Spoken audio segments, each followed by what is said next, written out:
Alright guys, so let's move on to add more detail to the other patches. Let's start with this one here. I'm gonna isolate this one,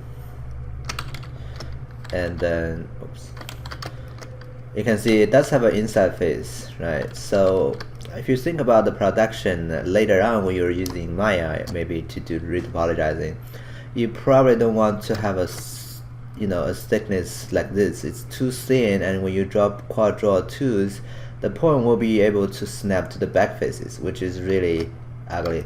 So I always try to avoid this kind of like situation.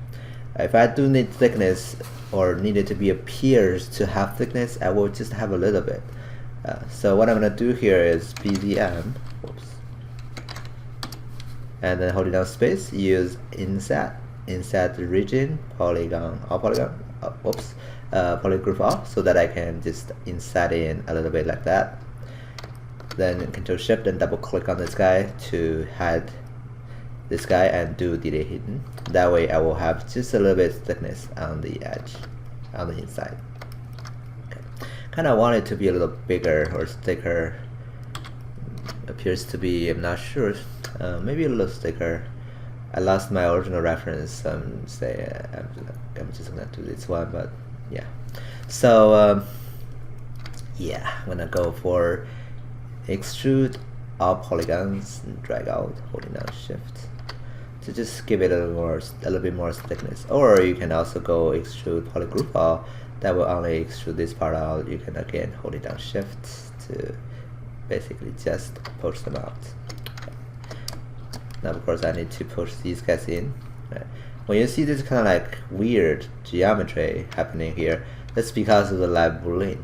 Okay, which is really ugly in my opinion. Now why do they do that? I guess that's because they want you to still be able to see the subtraction stuff. But to me, that's so much of a sacrifice to to see this, right? So I don't really like this feature. So I'm gonna turn it off for now. And then let's see what do we do.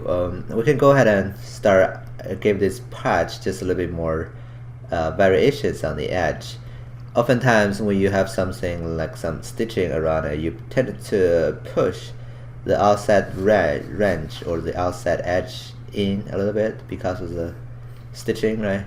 So I'm going to Control D a few times until I get high resolution. Oops. Until I reaches like millions, and Control Shift, click on this inside outside faces, and I can go Control Shift S to shrink. Now this is shrinking too slow, so I'm gonna Shift D to go to lower subdivision level, and then Control Shift S to just shrink in a little bit more, and then I can mask this part. Whoops.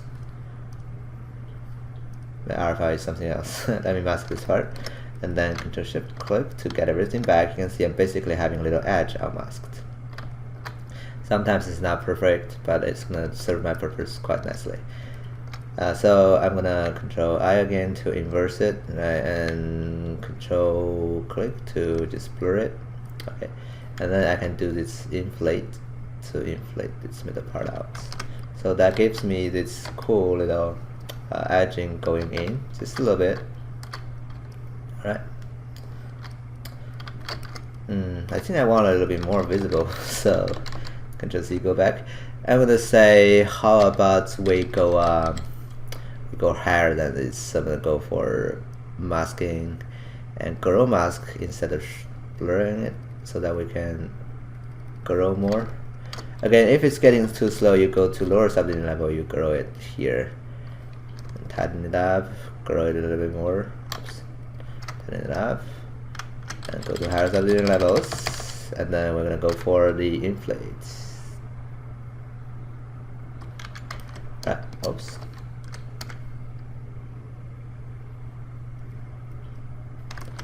Alright, so anyway, so what I want to achieve is basically something like this. So I have this edging happening on this side. Of course, you can also make the edge go out. It's going to be just a different kind of like results, either way you want to go, right? So I'm going to push these guys in just a little bit more so that they're not going out. And yeah, I'm happy with this now. So one more thing. I see those lines on the back. Not sure what they are, but I'm gonna do that. Okay. So I'm gonna use that old little trick here, Control W, to give everything one group, and then I can control, holding down Control and use the curve to just mask out some of the lines. So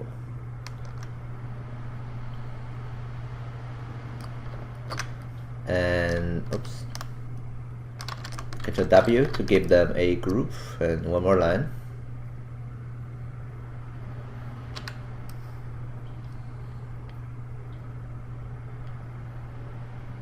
Control W and one more line.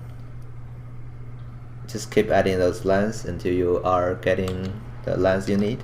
So maybe one more cool line here goes all the way down. Now I'm not completely following the concept now, I just want to have some fun with it. It's gonna be dangerous if you're working for some guy and they will be angry, but you know, I just want to do something myself.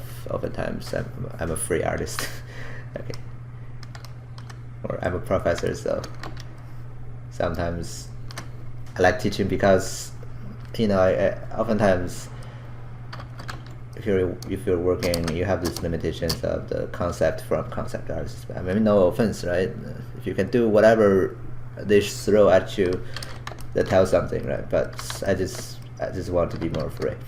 Anyway, and so I'm gonna go ahead and do the masking, and then let's see, mask by feature and group, right? Did that before. It's gonna give me the lines, and then I'm gonna grow the mask to make them thicker, right? And maybe Control Alt click to make them just a little bit sharper. Alright, cool. Before I, you know, shrink them in, I'm gonna go morph target and store morph target. That's gonna allow me to keep have a target to go back, and then I can go for Control click and then inflate to just get those guys in, right? So I have those cool lines. You know what? I don't really want it to be that sharp, so yeah, just use this soft way of store morph target. Right. And then one more time, Control click and then inflate in, right, to have some cool lines. And then clear the mask. I'm gonna go for BFO, right, morph target, so that I can morph the edge back on these guys to have a nice blending. Do the same thing on this side. Oops.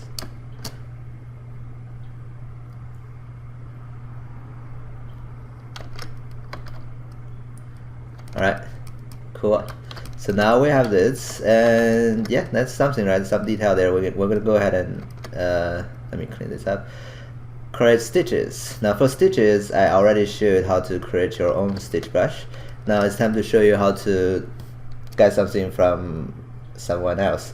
So you can go to Google search and just search for ZBrush stitch brushes. There are a lot of brushes here. Go to images so you can, you know, see the image, and then you can find something you like, right? Double stitch maybe. You can go click on that link related to this image, and then you can probably download it. And you can get that thing here. Oops. And those are a lot of things are free, and there are some really good ones that you have to buy. But either way, you can download those kind of like brushes and load them in ZBrush. So you just need to go to the brush and load brush, and then paste that in, and you can load this double stitch brush, and you can use it to, oops.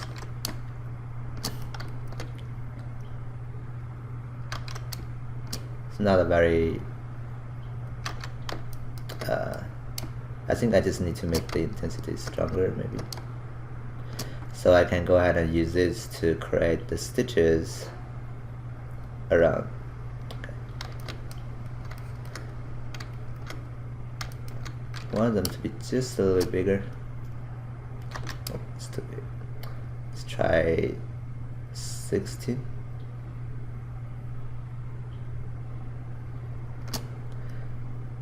and maybe a bigger lazy mouse. So underneath stroke, lazy mouse, and have the radius bigger, right?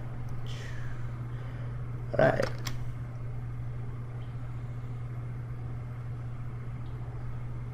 When you have sharper turns, go slower.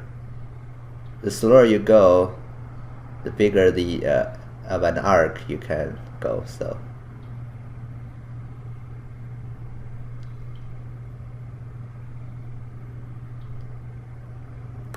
alright. So I'm gonna go around and keep going from here.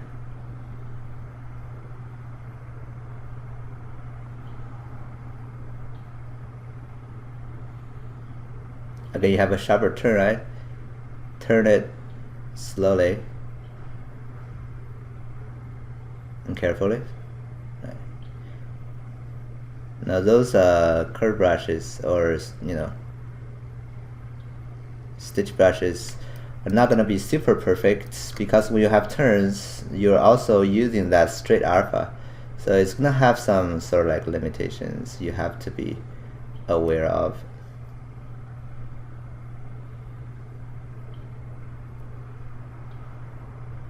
There's a hidden feature underneath ZBrush4R8, which is if you have morph target already, when you start drawing from where you ended last time, it can actually remembers, so that you have this consistent curve. Oops.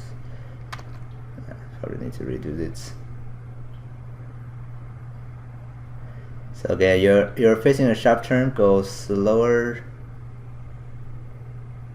and turns down the way. Right. Can slow down, rotate.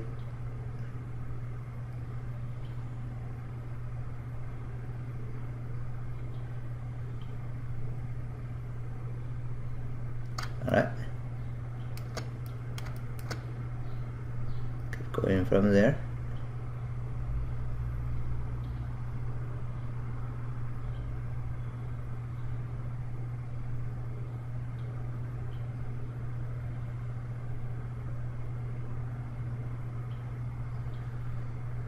Alright, so now we have finished the stitching and the other little detail here on this patch. Now I'm happy with this now. And one last thing you can do is, of course, just add some more imperfections, because this is too perfect. You can start using your other brushes, like Clay Build Up or something, to just break it up a little bit, and standard, all those kind of like brushes to just give it a little bit more variations on some of the edges, if you wanted to do that. So yeah, I'm not gonna do a lot of imperfections. I think this is still kind of like a cool, clean shoes. So I guess you can also use this brush, BC clay, and just use the clay instead of Clay Build Up. And clay brush can be smoother when you're working on high resolution models, just to have some variations. That's not very good. Using standard brush. Oops. Standard brush is another brush that you can add detail. Now, when you're getting really high resolution, it's hard to smooth. So if you're doing bigger details, go Shift D to go lower subdivision level. And then you draw some stroke here. Right, smooth it out and draw something more here. So basically adding some variance on the surface of the model, so that they do feel a little bit more organic. That's kind of like the approach sometimes, especially when you're doing a show that is a little old, right? Have a lot of imperfections. Then you can, of course, do this just to break it up. Right. Again, go lower resolution when you're doing those bigger bumpiness. And just like that. If you press D, go back up, you can see they're nicely translated. Right. It's time standard to just have a little bit cool wrinkle here. You can see how hard it is to smooth it, right? When you're using a high resolution. Anyway, so we're gonna stop this tutorial here. In the next one, we're gonna use similar techniques to do maybe this patch here. Okay, see you next time.